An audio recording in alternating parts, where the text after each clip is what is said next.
Good morning and welcome to A Life Worth Living. I'm Frederick Groth, and I believe God has a plan and purpose for everyone.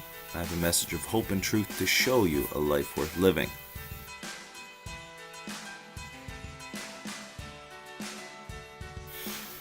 So this morning, we've gone to Exodus chapter 23 because Exodus 21, 22, and part of 23 are God speaking the government laws of the land, and we talked about that yesterday in Exodus 21. And in the latter part of Exodus 23, God institutes a very important principle to Israel, and that is the memorial feasts. And also, 3 times a year, the people of God were supposed to come to the temple and present themselves to God. But let's talk about the memorial feasts here for a moment. There were 3 main feasts in the year.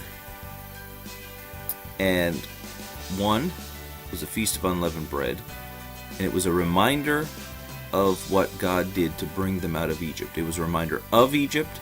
It was a reminder of the miracle of leaving Egypt and the trip to the Promised Land. The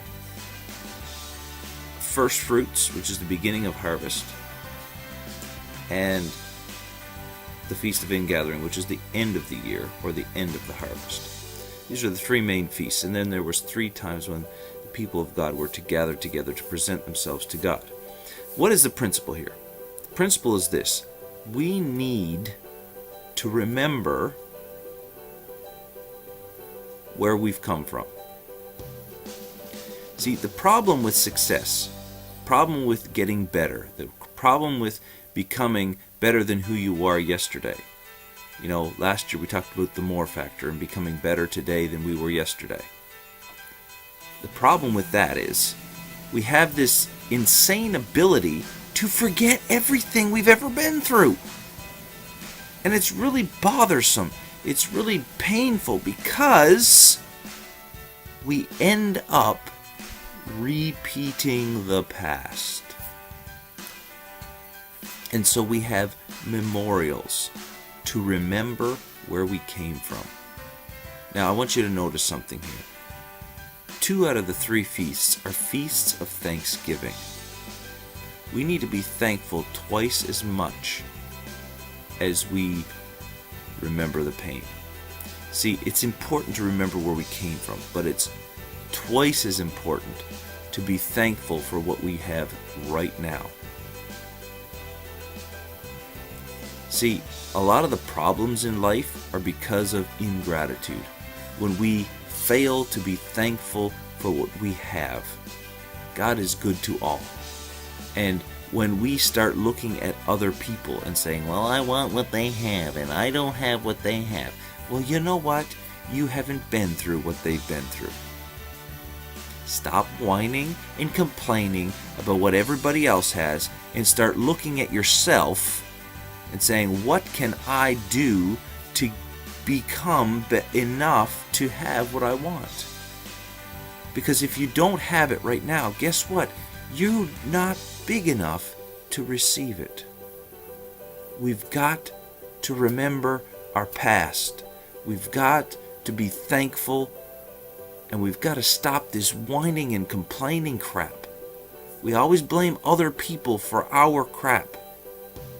You are responsible for your life. No one else is. You are.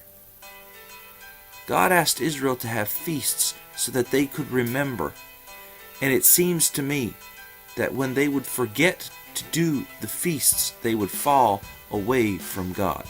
They would end up doing stupid stuff. They would end up getting conquered. They would end up falling away from the paths that they were given.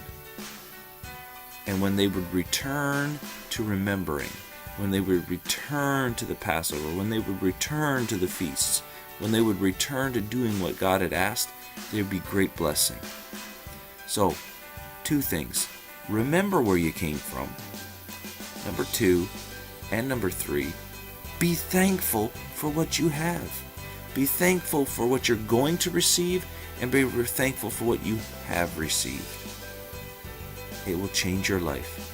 And for goodness sakes, stop whining about what is going on around you and start changing what is in you so you can experience what you wish for.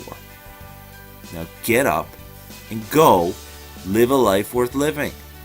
God bless you. We'll see you next time on A Life Worth Living.